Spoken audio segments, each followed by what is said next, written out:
नमस्कार दर्शकों, स्वागत है आपका हमारे YouTube चैनल नेक्स्ट 9 स्पिरिचुअल में और मैं हूं आपके साथ अपना रजत।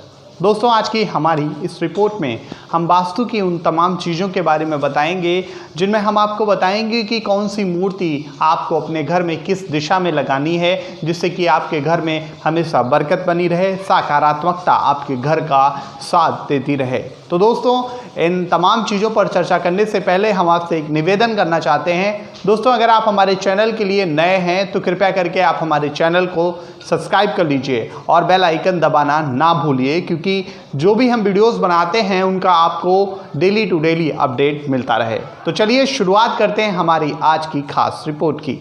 दोस्तों, वास्तु के बारे में आप सभी जानते होंगे। जब हम अपना घर बनाते हैं तो उस समय वास्तु का विशेष ध्यान रखा जाता है।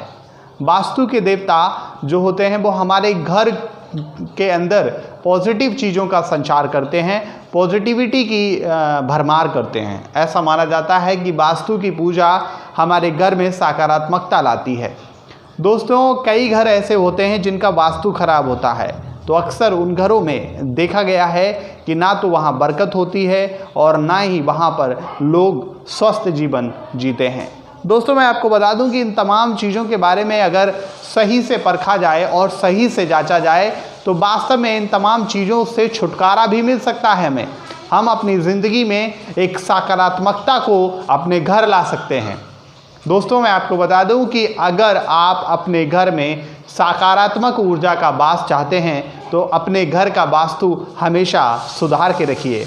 अपने घर के वास्तु पर कभी भी आप नकारात्मकता का धब्बा ना लगने दीजिए। दोस्तों, मैं आपको बताऊं कि जब भी हम पूजा करते हैं तो पूजा करते वक्त आपको ये विशेष ध्यान रखना है कि आपकी मुख की दिशा किधर है, आप किस तरफ आप मुख करके पूजा करते हैं। इन तमाम विषयों पर भी हम चर्चा करेंगे, लेकिन शुरुआत करते हैं हमारी एक छोटी सी चर्चा पर, जिस पे हम आपको बताएंगे कि घर में कौन सी मूर्ति रखनी चाहिए और कौन सी मूर्ति नहीं रखनी चाहिए। ये छोटी सी बात है, इसको आपको बता देने के बाद हम आगे बढ़ेंगे अपने विषय पर और आगे गहनता से आपको जानकारी देंगे। लेकिन शुरुआत करेंगे हमारी इस विषय पर। दोस्तों, ऐसा माना जाता है कि नटराज की मूर्ति नटराज की मूर्ति होती है, नटराज की मूर्ति को कभी भी घर पे नहीं रखना चाहिए। ऐसा करने से घर में नकारात्मकता का वास हो जाता है।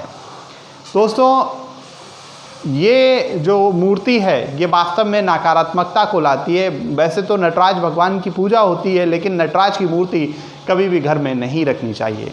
और दोस्तों, अगर आप गणेश जी की प्रतिमा लगा रहे हैं तो आप इस बात का विशेष ध्यान रखें, विशेष ख्याल रखें कि आपकी जो मूर्ति लगाने की जो दिशा है वो हमेशा उत्तर पूर्व होनी चाहिए, क्योंकि उत्तर पूर्व दिशा ही बेस्ट मानी जाती है गणेश जी की मूर्ति के लिए।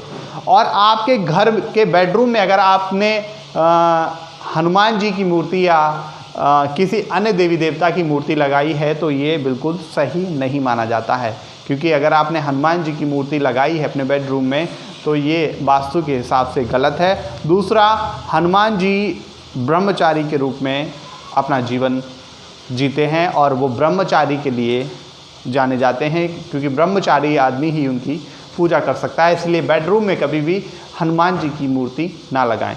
दोस्तों, आप बेडरूम में भगवान श्री कृष्ण की तमाम लीलाओं की आप पिक्चर लगा सकते हैं। तमाम जो उन्होंने अपने जीवन काल में लीलाएं की हैं उन तमाम लीलाओं की आप पिक्चर लगा सकते हैं, तमाम फ़ोटोज़ लगा सकते हैं। ऐसा करने से आपके घर में सकारात्मकता बनी रहेगी।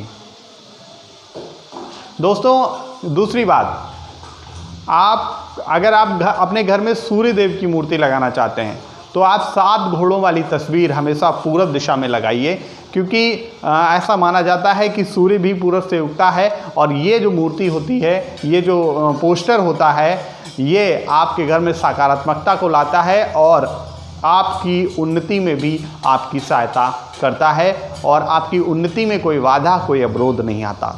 तो दोस्तों, आपको विशेष ख्याल रखना है कि अगर आप सूर्यदेव की मूर्ति लगाएं या सूर्यदेव का कोई पोस्टर लगाएं तो उस पोस्टर को 7 घोड़ों के साथ, 7 सफ़ेद घोड़ों के साथ लगाएं।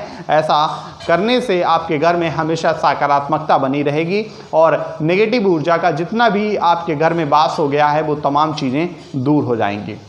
दोस्तों मैं आपको बता दूं कि अगर आप अपने घर में तुलसी रखना चाहते हैं, तुलसी रखना भी बेहद हिंदू धर्म में शुभ माना गया है। तुलसी जो है वो हिंदू धर्म में बहुत ही पूजनीय पौधा माना गया है। तुलसी अगर इसको आयुर्वेद से भी देखा जाए तो भी ये पौधा बहुत ही ज़्यादा माने रखता है। तो दोस्तों अगर आप अपने घर में तुलसी लगाना चाहते हैं तो उसके लिए उत्तर पूर्व दिशा बहुत ही ज़्यादा सही मानी गई है और ऐसी दिशा में अगर आप तुलसी का पौधा लगाते हैं तो आपके घर में सकारात्मक ऊर्जा हमेशा बनी रहेगी और सकारात्मकता का आपके घर में हमेशा वास रहेगा। तो दोस्तों मैं आपको बता दूं कि ऐसा करने से आप अपने जीवन में कभी भी नकारात्मकता को नहीं लाएंगे। आपके जीवन में नकारात्मकता आपसे दूर रहेगी और आपका जीवन हमेशा सुखमय बना रहेगा। तो दोस्तों वास्तु जो होता है, वास्तु हमारी उन तमाम छोटी छोटी चीज़ों की वजह से ख़राब हो जाता है जिन चीज़ों पर हम ध्यान नहीं दे पाते। घर में कभी भी टूटी फूटी चीज़ें नहीं रखनी चाहिए, खासकर इलेक्ट्रॉनिक सामान। अगर आप घर में इलेक्ट्रॉनिक सामान आपके घर में टूटा फूटा इकट्ठा हो गया है तो ये समझ लीजिए कि आपके घर में नेगेटिविटी को बढ़ाता है, आपके घर में नकारात्मकता को बढ़ाता है। इसीलिए कभी भी आप अपने घर में इलेक्ट्रॉनिक सामान जो टूटा फूटा पड़ा है उसको कभी भी जमा ना होने दें। उसको बाहर या तो आप कबाड़ी को दे दें या तो आप उसको किसी कचड़े के डिब्बे में डलवा दें। तो दोस्तों और दूसरी बात यह है कि कभी भी आपको फटे पुराने वस्त्र नहीं पहनने हैं। ऐसा करने से भी आपके घर में गरीबी और दरिद्रता आ सकती है। तो दोस्तों वास्तु के इन तमाम चीज़ों पर आज हमने चर्चा की। अगर आपको हमारी ये वीडियो पसंद आई हो तो कृपया करके आप हमारी इस वीडियो को ज़्यादा से ज़्यादा लोगों तक शेयर कीजिए और अगर आप हमारे चैनल के लिए नए हैं तो कृपया करके आप हमारे चैनल को सब्सक्राइब कर लीजिए और बेल आइकन ज़रूर दबा दीजिए जिससे कि आपको हमारी सभी नई वीडियोज़ का अपडेट मिलता रहे। दोस्तों मुलाकात होगी आपसे अगले कार्यक्रम में। तब तक के लिए मैं रजत आपसे विदा लेता हूँ। नमस्कार, धन्यवाद।